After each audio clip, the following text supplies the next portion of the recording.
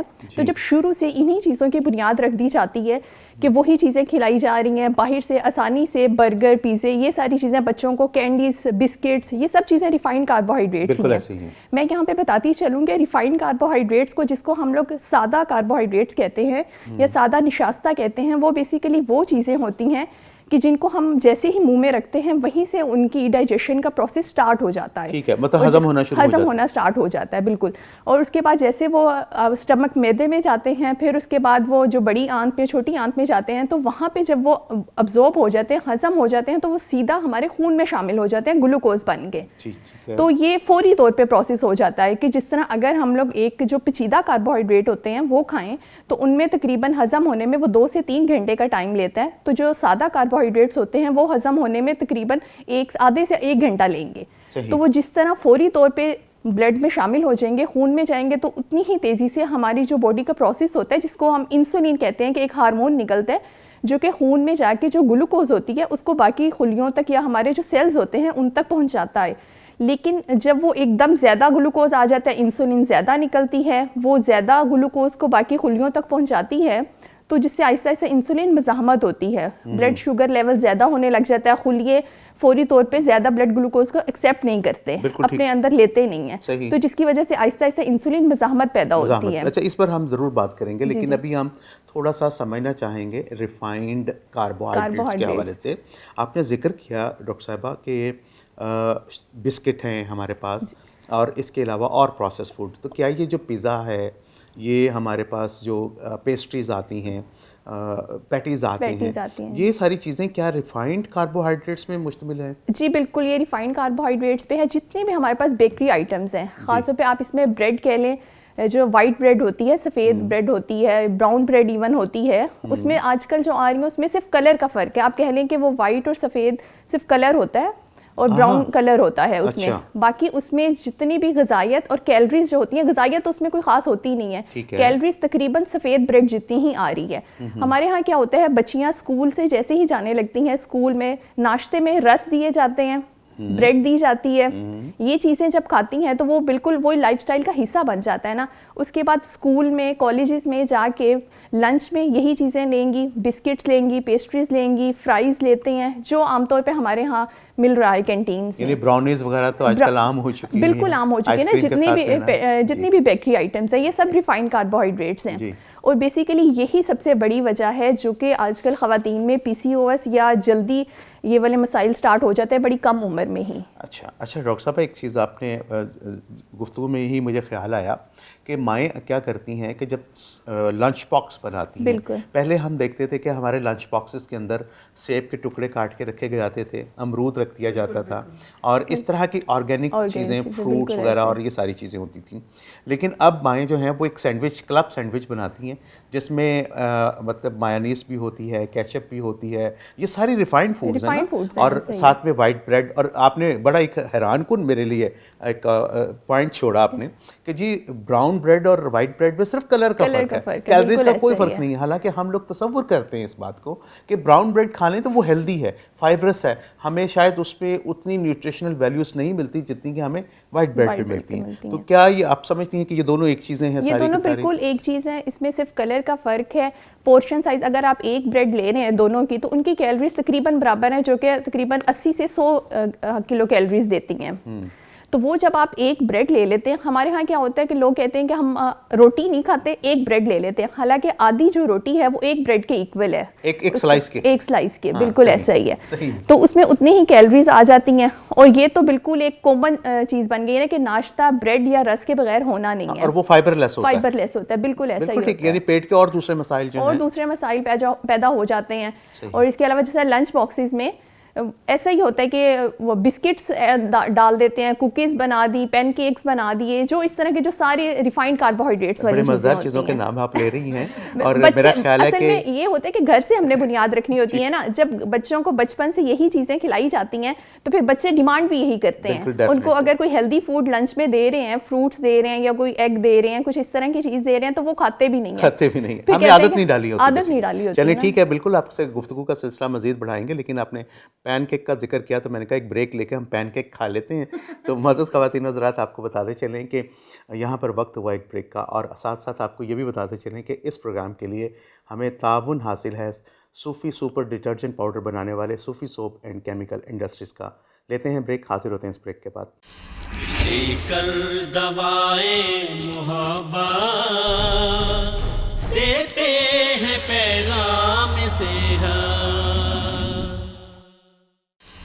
لے کر دوائیں محبت دیتے ہیں پیغام صحت. ویلکم بیک معزز خواتین و حضرات. بریک پر جانے سے پہلے نیوٹریشن کے بارے میں بات ہو رہی تھی کہ کس طرح سے ہمارے بچپن سے ہی غذائیں ہماری صحت پر کس طرح اثر انداز ہوتی ہیں. آئیے جانتے ہیں ڈاکٹر صاحبہ سے مزید. ریفائنڈ کاربوہائیڈریٹس کا آپ نے ذکر کیا, اس کے علاوہ اور کون سی وجوہات ہیں؟ اور اس کے علاوہ وجوہات ہیں کہ ہم نے سیڈنٹری لائف سٹائل کیا ہے کہ جو ہم نے پہلے باہر کوئی بچے کھیلتے تھے, کودتے تھے, کوئی باہر کی جو گیمز ہوتی تھیں, آؤٹ ڈور گیمز تھیں, ان کو بالکل چھوڑ دیا ہے. اب ہم کس پہ آ گئے ہیں؟ گیجٹس پہ آ گئے ہیں. ٹھیک ہے نا, ہر وقت بچے جو ہیں وہ وہیں پہ بچیاں بیٹھی ہوئی ہیں, وہیں پہ کالج سے آئی ہیں, بیٹھی ہیں, بس وہ موبائل, لیپ ٹاپ, اور جو فزیکل ایکٹیویٹی تھی وہ بالکل ختم ہو گئی ہے. کوئی واک ایکسرسائز تو بالکل ختم ہو گئی ہے. ٹھیک ہے, کیونکہ کوئی اپنی جگہ سے آج کل یہ ہے بات بچیوں میں کہ کوئی اپنی جگہ سے ہلنا چاہتا ہی نہیں ہے. وہ چاہتا ہے کہ فزیکل ایکٹیویٹی بالکل نہ ہو, یہیں پہ بیٹھے بیٹھے سارے کام ہو جائے. یہ بہت بڑی وجوہات ہے. اور اس کے علاوہ کیا ہے کہ سلیپ, نیند کا دورانیہ, نیند پوری ڈیوریشن ہونا بہت زیادہ ضروری ہے, کیونکہ ہمارے جسم میں بہت سے ہارمون ہیں جو کہ صبح سویرے فجر کے ٹائم نکلتے ہیں. ٹھیک ہے نا, لیکن ہمارا کیا چل رہا ہے کہ ہمارا ایسا سیٹ اپ ہو گیا ہے فیملیز کا کہ وہ ساری رات لڑکیاں جاگتی ہیں. ٹھیک ہے, صبح کو سونا. ٹھیک ہے, اس میں کیا یہ بھی سارا ہارمون ڈسٹربنس ہو رہی ہے. ادھر سے آپ کی ڈائٹ ہو رہی ہے, ایکسرسائز, واک نہیں ہے, اور ساتھ یہ جو ہے سلیپ کی وجہ سے جو ہارمونز کے سارے ڈسٹربنس آ رہے ہیں. یہ سارا جو ہے نا سب چیزیں مل کے ان سب چیزوں کو بہت زیادہ پری ڈسپوز کر رہی ہیں, پولیسسٹک اوویرین سنڈروم اور ڈیزیز کی طرف جا رہے ہیں. صحیح. ٹھیک ہے, اور اس کے علاوہ جو وجوہات میں یہ ہے کہ جب یہ سب چیزیں آ رہی ہیں ہمارے پاس, یہ کچھ انوائرمنٹل فیکٹر آ جاتے ہیں جس میں کہ یہ لائف سٹائل, واک, سلیپ نہیں پورا ہونا, اور اس کے علاوہ کچھ جینیٹک فیکٹر آ جاتے ہیں. اور اس کے علاوہ آپ یہ سمجھ لیں کہ جو نارملی ہمارا دماغ مختلف ٹائپ کے ہارمونز بنا رہا ہوتا ہے, اس میں آ جاتا ہے کہ کوئی جیسے آپ سمجھ لیں دماغ سے ایک ہارمون نکلتا ہے GnRH, وہ جا کے ایک اور آرگن ہے دماغ میں پیچوٹری, اس کے اوپر نکل کے 2 اور ہارمون بناتا ہے وہاں سے LH FSH, جو کہ انڈے دانی یا اووری کی طرف جا کے 2 اور ہارمون ایسٹروجن اور پروجسٹرون نکالتے ہیں. اچھا ڈاکٹر صاحب, مجھے یہ بتائیے کہ جینز کس طرح سے انوالو ہوتے ہیں اس بیماری کے اندر؟ ٹھیک ہے, جینیٹکس میں یہ ہے کہ جینز یعنی کہ جو یہ اس کی ایک وجہ جینیٹکس ہے, یعنی کہ یہ بیماری فیملیز میں چلتی ہے. اگر جیسے مدر کو ہے تو ڈاٹر کو ہونے کے چانس بہت زیادہ ہوتے ہیں. ٹھیک ہے, لیکن یہ بات بھی ہے کہ آپ یہ بھی دیکھیں کہ پہلے ہمارے یہی اسی ایشیا, ہمارے پاکستان میں یا انڈیا میں یہی ہماری نانی دادیاں, ان کی بھی یہی جینز تھیں. لیکن آپ نے دیکھا اس وقت یہ بیماری اتنی زیادہ نہیں تھی. صحیح. کیونکہ وہ ان کے ساتھ کیا تھا کہ وہ سمپل غذا لے رہی تھیں, ان کا لائف سٹائل ایسا نہیں تھا, سارا فزیکل ایکٹیویٹی یہ سب کچھ تھا. تو اب ہم نے کیا کیا کہ جینز ہماری وہی ہیں, لیکن ہم نے ان کو اپنے ساتھ کیا کر لیا ہے, اپنا لائف سٹائل چینج کر لیا. بالکل صحیح. ٹھیک ہے نا, ڈائٹ چینج کر دیے, اپنا سیڈنٹری لائف سٹائل کر لیا, فزیکل ایکٹیویٹی کو ختم کر دیا, سلیپ کی اپنی ڈیوریشن ڈسٹرب کر دی. تو پھر اس نے اپنے آپ کو, اس بیماری نے اپنے آپ کو ایکسپریس کرنا شروع کر دیا کسی نہ کسی صورت میں. آپ جب گفتگو کر رہی تھیں تو اس طرح میں مجھے تھوڑا سا میں ویژولائز کر رہا تھا کچھ چیزوں کو, امیجنیشنس میں ساری چل رہی تھیں کہ آپ نے کہا لائف سٹائل. مجھے یاد ہے بہت اچھی طرح سے کہ دادی نانی کی جب آپ نے بات کہی ہے تو ہم نے دیکھا کہ ہماری دادیاں نانیاں سل بٹے پہ مسالے پیستی تھیں. بالکل بالکل. ٹھیک ہے, آٹا اپنے ہاتھوں سے گوندنا انہوں نے, اور پھر لکڑیاں جلا کر چولہے جلانے, اور پھر ایک ہیوی ایکسرسائز ان کی لائف میں کام کے دوران جاری رہتی تھی. فرش صاف کرنے, جھاڑو لگانا, پوچھا لگانا, بالکل, آل دیز آر کھانا پکانے کے لیے ان کو کتنی وہ کرنا پڑتا تھا, ہیزل کرنا پڑتا تھا, مسالے مطلب ہر دفعہ کھانا پکاتے ہر پیسنے پڑتے تھے, مسالے پیسنے پڑتے تھے. اور آج کا جو لائف سٹائل ہے ہمارا, وہ آپ نے بتایا کہ ہم گیجٹس کے, آپ نے جب بات کی گیجٹس کے ہم لوگ مرونے میں ہو چکے ہیں. آٹومیٹک مشینیں آ چکی ہیں, بلینڈر آ چکے ہیں, جوسر آ چکے ہیں, ہم لوگ ایک بٹن پش کرتے ہیں اور ہر چیز ہماری, اور ہم یہ چاہتے یہی ہیں کہ ہم بیٹھے رہیں, بٹن بس پش کریں, سب کچھ ہمارے سامنے آ جائے. اور اس کے باوجود کیا ہے کہ ہم لوگ بیمار بہت زیادہ ہیں. بالکل ٹھیک ہے ڈاکٹر صاحبہ, ذکر چل رہا تھا یہاں پر سیڈنٹری لائف سٹائل کا. یہ جو سیڈنٹری لائف سٹائل ہے, یہ ہماری زندگیوں کے اوپر کس طرح سے اثر انداز ہو رہا ہے؟ سر بیسیکلی اس میں ایسا ہو رہا ہے کہ جس طرح ہم جو بھی ایک خوراک کھاتے ہیں نا, اس کو ہم نے جسم میں ہضم کرنے کے لیے, یا اچھی طرح اس کو کہتے ہیں کہ استعمال کرنے کے لیے, واک, ورزش یا کوئی بھی فزیکل ایکٹیویٹی بہت ضروری ہے. جب وہ ہم لوگ نہیں کرتے فزیکل ایکٹیویٹی, تو وہی جو خوراک ہوتی ہے وہ چربی کی صورت میں ہمارے جسم میں اسٹور ہونا شروع ہو جاتی ہے. جب ایسا ہی ہے, جب ایک لمبے عرصے تک کوئی فزیکل ایکٹیویٹی نہیں ہے, مطلب کھایا پیا, ٹی وی کے آگے بیٹھ گئے, موبائل یوز کرنے بیٹھ گئے, اسکرین, کمپیوٹر, یہ ساری چیزیں یوز کرنے لگ گئے نا, تو پھر وہی جو کھانا ہوتا ہے وہ آہستہ آہستہ یوٹیلائز نہیں ہو پاتا باڈی میں, تو وہ چربی کی صورت میں جمع ہونے لگ جاتا ہے. اور جہاں پہ چربی ظاہر صورت میں جمع ہونے لگتا ہے, تو پھر اس سے بیماریاں پیدا ہوتی ہیں, جس میں شوگر, بلڈ پریشر, PCOS, یہ والی ساری بیماریاں جو ہیں یہ سیڈنٹری لائف سٹائل کی وجہ سے ہی ہیں. ٹھیک ہے. تو اس میں یہی چیزیں ہیں کہ فزیکل ایکٹیویٹی نہیں ہے ایک چیز, دوسری چیز یہ ہے کہ سونے کی نیند نہیں اچھی لیتے ہیں. صبح جس طرح پہلے واک ہوتی تھی, لوگ جلدی صبح اٹھ کے فجر کی نماز پڑھ کے واک کرنے جاتے تھے, یہ ساری چیزیں ہوتی تھیں. اب اکثر تو لوگ سو ہی اس وقت رہے ہوتے ہیں, خاص طور پہ گھر میں جو جن کے نہیں کوئی ایسے جاب وغیرہ, خاص خواتین ہی جو ہوتی ہیں نا, جو ہاؤس وائف ہوتی ہیں, وہ لیٹ سو رہی ہوتی ہیں, اس کے بعد کوئی ایکٹیویٹی نہیں ہوتی ہے, زیادہ سے زیادہ کھانا پکانا ہوتا ہے یا گھر کے چھوٹے موٹے کام. اچھا, یہاں پہ ایک چیز اور میں کلیئر کروں گی کہ ہمارے ہاں جو خواتین میں اس کو کہہ لیں کہ مس کنسیپشن ہے, کہ کہتی ہیں کہ ہم گھر کے کام کاج کرتے ہیں, چل پھر کر یا سیڑھیاں استعمال کرتے ہیں, تو اس کو ہم لوگ کہہ دیتے کہ ہماری فزیکل ایکٹیویٹی ہے, ایکسرسائز ہم کرتے ہیں, اسپیشل ٹائم نہیں نکالتے. حالانکہ یہ چیز غلط ہے. فزیکل ایکٹیویٹی ہم وہاں پہ کہیں گے جہاں پہ آپ ریلیکس ہو کے, کیونکہ باڈی نے آپ کے ہیپی ہارمونس ریلیز کرنے ہوتے ہیں جو کہ آپ کی باڈی پہ اثر انداز ہوتے ہیں.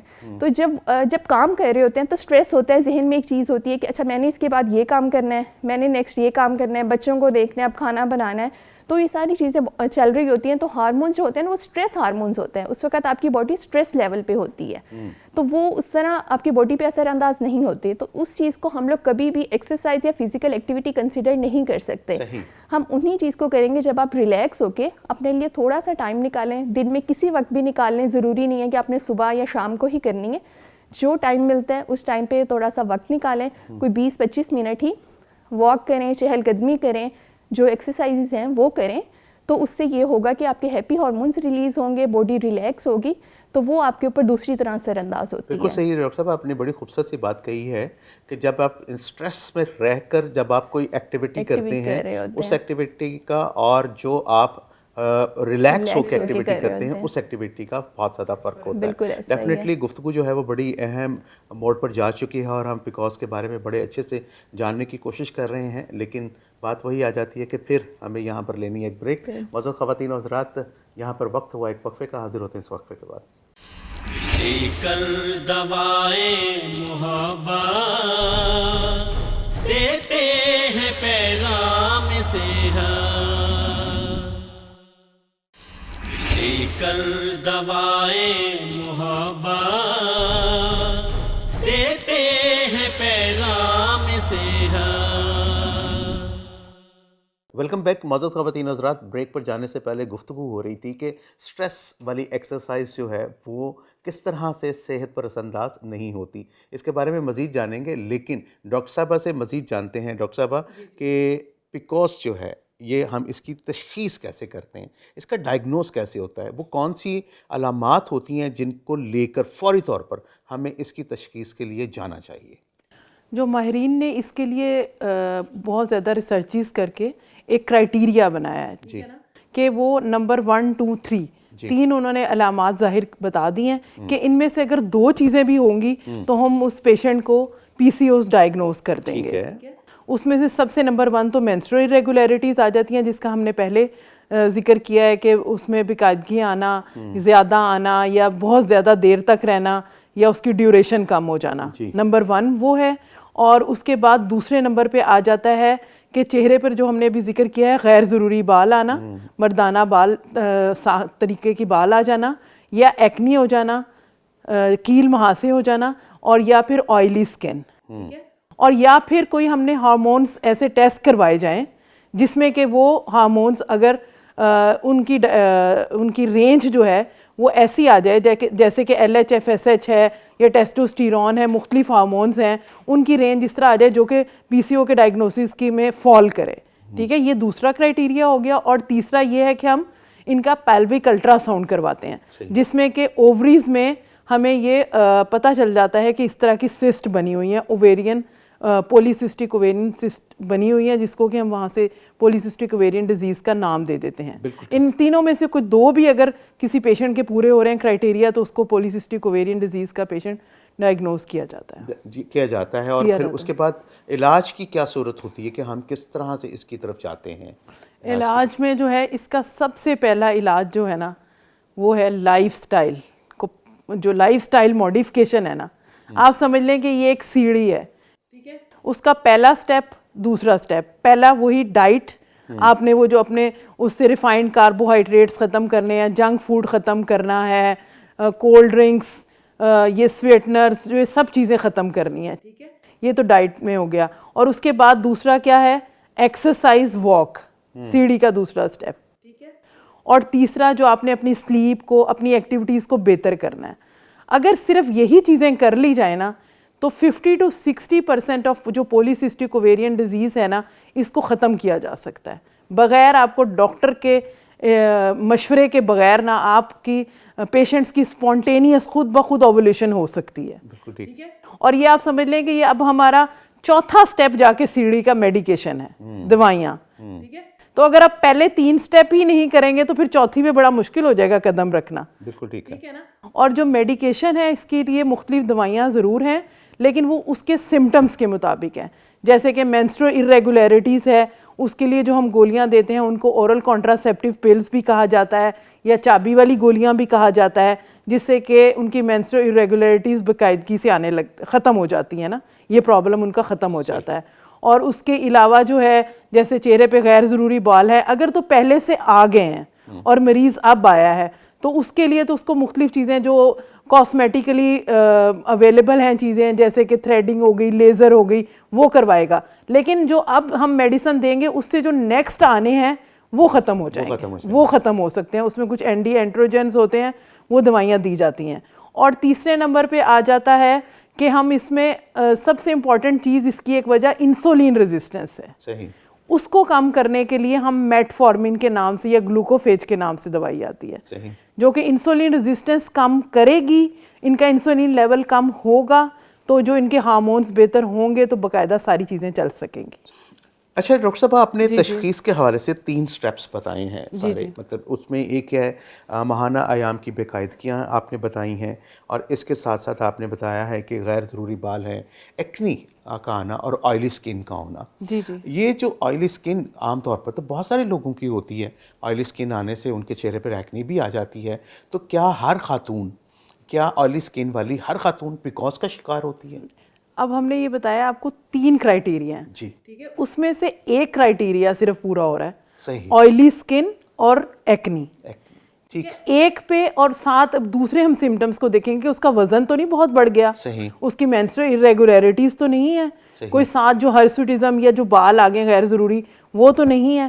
وہ پھر ہم 2 کرائٹیریا پورے ہوں گے تو پھر ہم اس کو لے سکتے ہیں. صرف خالی اس پہ نہیں ہو سکتا کیونکہ یہ تو ایکنی ہونا، آئلی سکن ہونا، جیسے جیسے پیوبرٹی میں یہ چینجز فزیولوجیکل سی بھی ہو جاتی ہیں، پھر ہارمونز چینج ہو رہے ہوتے ہیں تو یہ چینجز آتی ہیں جو کہ with the passage of time بہتر ہو جاتی ہیں. بالکل ٹھیک. ڈاکٹر صاحب آپ سے میں سوال کرنا چاہوں گا، مجھے یہ بتائیے کہ جیسے انہوں نے کہا کہ موٹاپا آ جانا، ہم دیکھتے ہیں کہ آج کل ہماری جو جنریشن ہے وہ سیڈنٹری لائف اسٹائل کی وجہ سے تھوڑا اوبیز ہوتی چلی جا رہی ہے.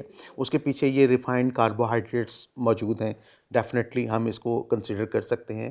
لیکن ایک عام کنسیپٹ ہے اور ایک عام میتھ ہے, کیا یہ میتھ جو ہے وہ بالکل صحیح ہے یا غلط ہے, اس کے بارے میں آپ نے ہمیں بتانا ہے. کہ کہتے ہیں کہ جی چونکہ ہم آج کل چکن بہت استعمال کر رہے ہیں, تو جس پولٹری کا, جس جانور کا ہم گوشت استعمال کرتے ہیں, اسی کی عادات خصوصیات ہمارے جسم میں آنا شروع ہو جاتی ہیں. ہم دیکھتے ہیں ہمارا چکن نہ اٹھنے کے قابل ہے, نہ دوڑنے کے قابل ہے, نہ وہ سستی کے ساتھ پڑا رہتا ہے. تو کیا کہیں ایسا تو نہیں ہے کہ ہمارا جو لائف سٹائل اس وقت جو لیزی یا سیڈنٹری لائف سٹائل ہے وہ اس چکن کے کھانے کی وجہ سے ہے, اور کیا چکن کھانے سے ہم ہارمونل امبیلنس کی طرف جا رہے ہیں؟ اچھا سر, آپ نے بڑا امپورٹنٹ کویشچن کیا ہے کہ اس چیز پہ بہت ریسرچز بھی ہو رہی ہیں, ڈیٹا بھی کافی ہے, بہت جگہوں پہ ایسا آ رہا ہے کہ جس طرح ہماری جو چکن ہے یا پولٹری ہے جہاں پہ وہاں پہ اسٹیرائڈس کے انجیکشنز لگائے جاتے ہیں جس کی وجہ سے ان کی گروتھ جلدی ہو جاتی ہے, اور پھر سب سے پہلے چکن منع کیا جاتا ہے جن کو PCOS ڈائگنوز ہو جاتا ہے. اس میں ابھی کوئی اتنا ویلڈ ڈیٹا نہیں ہے کہ ہم کہا جا سکے کہ ایسا ہو رہا ہے یا اس کی وجہ سے PCOS ہو رہا ہے. اس کی دوسری طرف اگر ہم دیکھا جائے تو PCOS کی جو مین کاز ہے وہ انسولین ریزسٹنس ہے. ٹھیک ہے, تو ہم نے جب انسولین ریزسٹنس کو ختم کرنا ہوتا ہے تو اس میں جو چکن ہے, چکن ہائی پروٹین ڈائٹ ہے. تو ہائی پروٹین ڈائٹ تو ہم لوگ دیتے ہیں کہ ہائی پروٹین ڈائٹ لیں, اور اس میں ہم نے ساتھ کمپلیکس کاربس دیتے ہیں کہ کاربوہائیڈریٹ کا کنٹینٹ کم ہو اور ہائی پروٹین ڈائٹ زیادہ ہو تاکہ آپ کی باڈی میں انسولین ریزسٹنس کم ہو.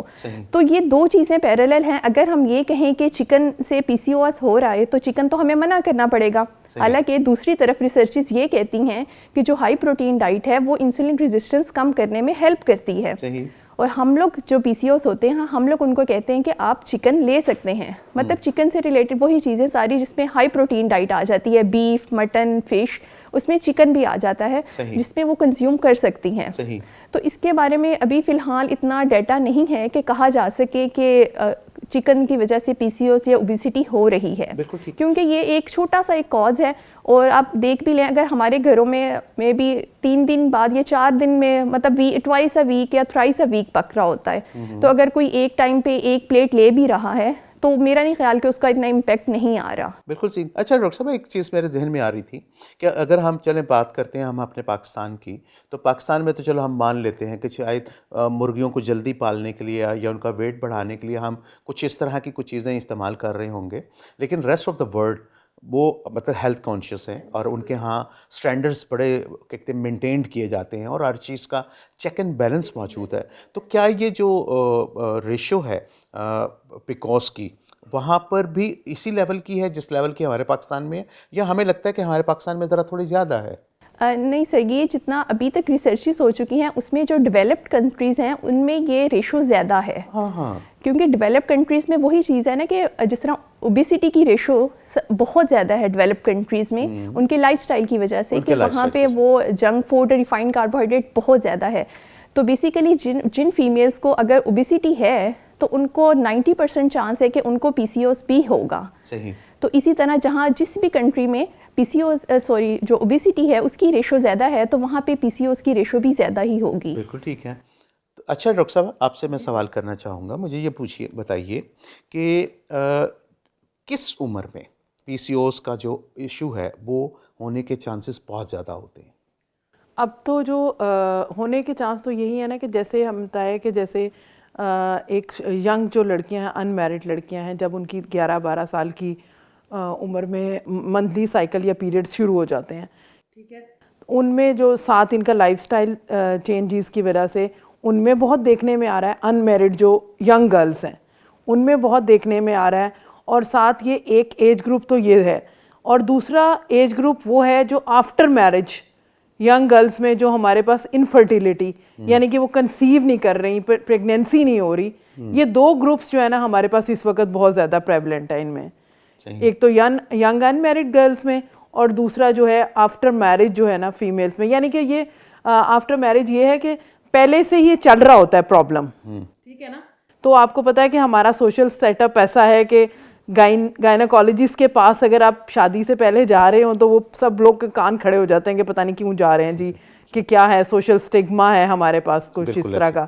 تو ان چیزوں کو ہائڈ کیا جاتا ہے, ٹھیک ہے نا. اگر یہ چل بھی رہی ہو نا پرابلم, ینگ ایج سے آنا شروع ہو جاتی ہیں یہ پرابلم ینگ گرلس میں, تو ان چیزوں کو ہائڈ کیا جاتا ہے, ٹھیک ہے. اور پھر جب آفٹر میرج یہ پھر ان کو ظاہر ہے آفٹر میرج جو ہے ان کو جب وہ کنسیو نہیں کرتی, پریگنینسی نہیں ہوتی, بانجھ پن کی ایک وجہ, بہت بڑی وجہ پی سی اوز ہے. اچھا, وہ یہ پرائمری بانجھ پن ہوتا ہے یا سیکنڈری بانجھ پن ہوتا ہے؟ کئیوں میں یہ پرائمری بانجھ پن پہ, پرائمری انفرٹیلٹی کی طرف بھی یہی وجہ ہوتی ہے. صحیح, ٹھیک ہے, یعنی کہ اگر ہمارے اگر وجہ 21% آف انفرٹیلٹی ہے اس وقت اگر, تو اس میں سے 38 to 40% جو وجہ ہے نا وہ پی سی او ہے, انڈیویجول وجہ. 35% تک انڈیویجول جو وجہ ہے نا فیمیل میں. یہ باقی کازز تو اور بھی ہوں گی, بہت فیمیل کازز ہیں, میل کازز ہیں, لیکن اس کے بسائڈ اگر ایک انڈیویجول کاز لی جائے تو یہ پی سی او بہت بڑی کاز ہے. آپ نے بہت بڑی ریشو بتائی ہے 35%. اٹس اے بگ ریشو, مطلب صرف ایک پوائنٹ کا جو ہے اتنی بڑی ریشو کا لے جانا. جیسے ہم کہتے ہیں کہ مارکیٹ میں جی فلاں کمپنی کا جو بزنس شیئر ہے وہ 35% ہے. بالکل, تو اگر مطلب 100 کمپنیاں ہیں تو ایک کمپنی اگر 35% کا وہ بزنس لے رہی ہے تو مطلب اس کا ریشو بہت بڑا ہے, بہت زیادہ ہے. ٹھیک ہے. اچھا ڈاکٹر صاحب, اس میں جو آپ نے بڑی بات کہی ہے کہ اس کا انفرٹیلٹی کے ساتھ بہت زیادہ ریلیشن ہے. عام طور پر یہ بھی دیکھنے میں آیا ہے کہ ایک میتھ ہے, یہ بھی میں آپ سے یہ سوال بھی کرنا چاہوں گا کہ عام طور پر کہتے ہیں کہ جی بچپن میں جو ویکسینیشن آج کل بہت زیادہ ہو رہی ہے, یہ فلاں ویکسینیشن دی جا رہی ہے, فلاں ویکسینیشن دی جا رہی ہے, اور یہ ویکسینیشن جو ہے یہ انفرٹیلٹی کاز کرے گی میل میں بھی اور فیمیل میں بھی. تو آپ نے ایک بڑی وجہ تو ہمیں یہ لائف سٹائل بھی آپ نے بھی بتایا ہے اور آپ بھی بتا رہی ہیں, لیکن کیا یہ جو میتھ ہے ویکسینیشن کے حوالے سے اٹس ٹرو, اور یا یہ صرف میتھ ہی ہے؟ نہیں, اب یہ ویکسینیشن کلیئر ہونا چاہیے نا. ایک تو ویکسینیشن جو ہم بچوں کو دے رہے ہیں, جی, جو بچوں کی ویکسینیشن ہے, جو کہ ہمارا جس کو ہم ایکسٹینڈڈ پروگرام آف امیونائزیشن کہتے ہیں, جو کہ نارمل ہر بیماری کے لیے ہے, ٹی بی کے لیے ہے, ہیپیٹائٹس بی کے لیے ہے, سب میزلس کے لیے ہے, پولیو کے لیے ہے. ٹھیک ہے, تو یہ تو ہم نے جو ہم اتنی ساری بیماریاں ہیں بچوں کو ان کو بچا رہے ہیں. ٹھیک ہے, ابھی تک کوئی ریسرچ یا ڈیٹا ایسا نہیں آیا کہ جس میں یہ پتا چلے کہ یہ جو جن کو بچوں کو نہیں دیا گیا تھا ان میں اوبیسٹی نہیں تھی, یا پولیسسٹک اوویرین نئی ڈیزیز نہیں تھی, یا اور کوئی وجہ نہیں تھی. صحیح, کیونکہ اب یہ تو ایک سب کے کمپلیمنٹری اسینشیل چیز ہے, سب کی امیونائزیشن کروانا بچوں کی. اگر کوئی خاص امیونائزیشن کی بات ہو رہی ہے تو وہ الگ ہوگی, لیکن سب کے لیے یہ تو اسینشیل ہے بچوں میں یہ کروانا امیونائزیشن. صحیح. تو یہ جو مطلب ہے کہ اس کا کوئی ایسا ڈیٹا ہمیں نہیں ملتا, کوئی ریسرچ یا ڈیٹا ایسا ابھی تک تو کوئی اویلیبل نہیں ہے. صحیح. اچھا, یہ جو ہماری پی سی اوز جن خواتین کو ہو جاتا ہے, کیا ان کے لائف سٹائل میں اور ان کے ذہن پہ, صحت کے اوپر اس کا کوئی اثر ہوتا ہے؟ بالکل. مینٹل ہیلتھ جو ہے نا جن کو پی سی اوز ہے وہ ان کی بہت زیادہ ڈسٹرب ہوتی ہے. ٹھیک ہے, کیونکہ آپ دیکھیں کہ ایک تو مینسٹرل irregularities, ٹھیک ہے, ہمارا ایک فیمیل کا ایک وہ ہوتا ہے نا کہ منتھلی سائیکل آنا بہت امپورٹنٹ ہے. ٹھیک ہے, سب سے پہلے کیا ہے ان کو مینسٹرل irregularities ہو رہی ہیں. جب منتھلی سائیکل نہیں آتا تو وہ انگزائٹی ڈپریشن کی طرف چلی جاتی ہیں. ٹھیک ہے, اور اس کے بعد کیا ہوتا ہے کہ ہم نے کہا اس کی دوسری وجہ وزن بہت بڑھ گیا. لڑکیوں کو اپنی بہت زیادہ لکس کی, آؤٹ لکس کی بڑی فکر ہوتی ہے یہ وہ, اور پھر جو چہرے پہ غیر ضروری بال آنے لگ گئے ہیں. ٹھیک ہے, سر کے بال گرنے لگ گئے ہیں, میل بیلڈنس آنے لگ گئی ہے. ٹھیک ہے, یہ ساری چیزیں ہیں جس کی وجہ سے وہ کیا ہوتا ہے کہ وہ آہستہ آہستہ سوشل جو ہے نا تھوڑا سا ان کا لونلینس آنے لگتا ہے, کہ وہ تھوڑا سا انگزائٹی کی طرف جاتی ہیں, ڈپریشن, موڈ سوئنگس لڑکیوں میں بہت زیادہ آ جاتے ہیں.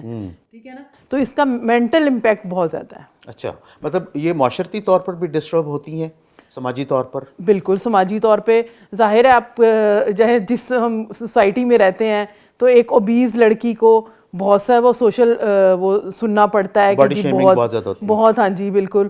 اور اس کے علاوہ جو ہے اگر یہی چیزیں جو میں نے بتایا کہ چہرے پہ بال ہوں گے یا سر کے بال میل بیلڈنس ٹائپ آ جائے گی, تو یہ ان چیزوں سے اس کی بہت زیادہ اس کی سوشل جو ہے نا وہ ڈسٹرب ہوتی ہے وہ.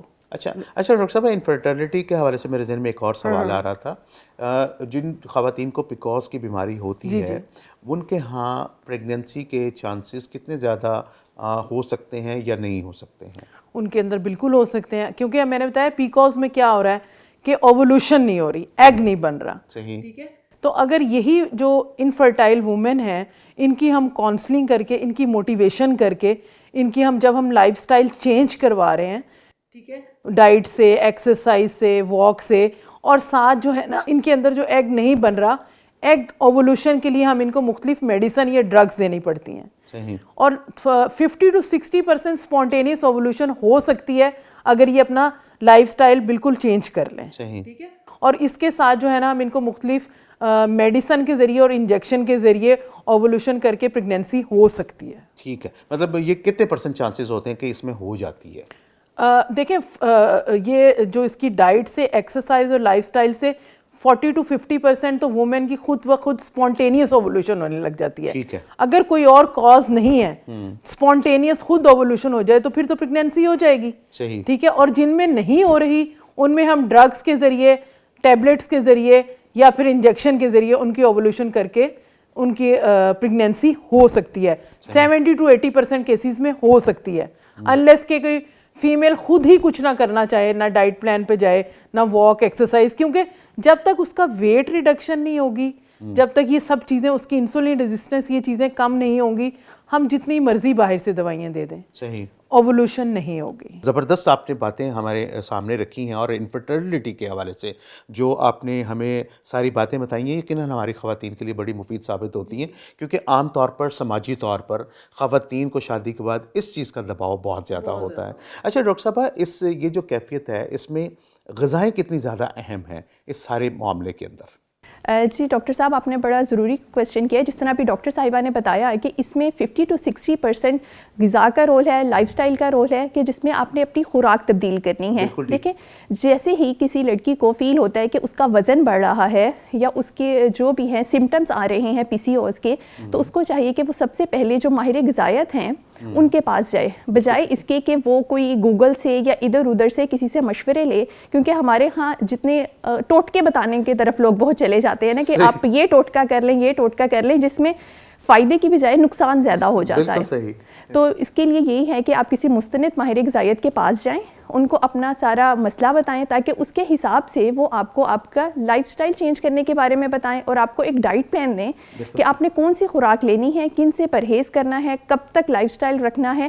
یہ ساری چیزیں انہیں بتائی جائیں تاکہ وہ اس پہ ایک مطلب ٹائم سے ہی اس پہ عمل درآمد کرنا شروع کر دے. اگر کسی کو ینگ ایج میں ہے تو بڑا بہتر ہے کہ آگے ان کی ظاہر شادی ہونی ہے، آگے ایک بڑا لمبا پروسیس ہوتا ہے، تو وہ اس کو جلدی کر لیں گے، اس کا کور کر لیں گے. بالکل ڈاکٹر صاحب، آپ نے بڑی خوبصورت بات کہی کہ ہم لوگ اکثر اس طرح سے کرتے ہیں کہ ہمیں کوئی ایشو آتا ہے تو ہم سب سے پہلے اپنی باجی یعنی گگلی باجی سے والوں کا سوال پوچھتے ہیں، تو وہ باجی صاحبہ بھی بڑی افیکٹو ہوتی ہیں اور ایکٹیو ہوتی ہیں.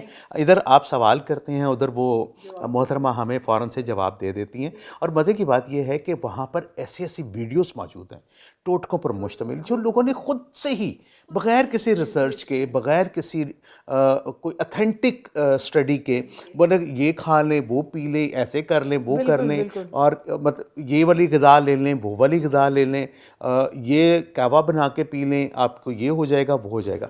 صرف ویوز، نیوٹریشنسٹ بھی ہے، بالکل ایسا ہی ہے، سب کچھ ہے. مطلب گھر کی خواتین عام طور پر مطلب کیا ہے، صرف ایک ویوز لینے ہیں ہمیں، اور لیکن وہ معلومات جو ہیں وہ اتھینٹک معلومات ہرگز نہیں ہوتی. ہاں کچھ لوگوں نے بڑا جو اتھینٹک جنہوں نے کام کیا ہوتا ہے وہ بڑی سمپل سی بات کر رہے ہوتے ہیں اور کتابی بات کرتے ہیں، ان کو کوئی دیکھتا نہیں ہے، ان کو کچھ سنتا نہیں ہے. اس چیز کو نا، بلکہ میں بتانا چاہوں گی کہ اس چیز کو جج کرنے کا نا ایک بڑا اچھا طریقہ ہے کہ کبھی بھی جو بیماریاں، غذائی بیماریاں ہیں نا، ان کو کبھی بھی آپ کو کوئی ایسے ٹوٹکے یا فینسی ڈائٹ پلان کو جس میں آپ کو کوئی چیز بنانی پڑے، وہ اس سے کبھی بھی آپ نہیں ٹریٹ کر سکتے. اس کے لیے ہمیشہ جو آپ کے گھروں میں چیزیں بن رہی ہیں، جو آپ کی سمپل فوڈز ہیں، انہی میں تبدیلی کر کے اس پہ آپ کا آرام سے علاج ہو جاتا ہے. اس کے لیے کوئی اسپیشل ٹوٹکا کہ 3-4 چیزیں ملا کے بنانے کی اس چیز کی ضرورت نہیں ہے. ڈیفینیٹلی بڑی خوبصورت سی آپ نے باتیں کہیں کہ کچھ چیزیں گھروں میں موجود ہوتی ہیں، گھروں میں موجود ہوتی ہیں، بڑی سادہ خوراک استعمال کر کے آپ کر سکتے ہیں. سادہ خوراک کیا ہے،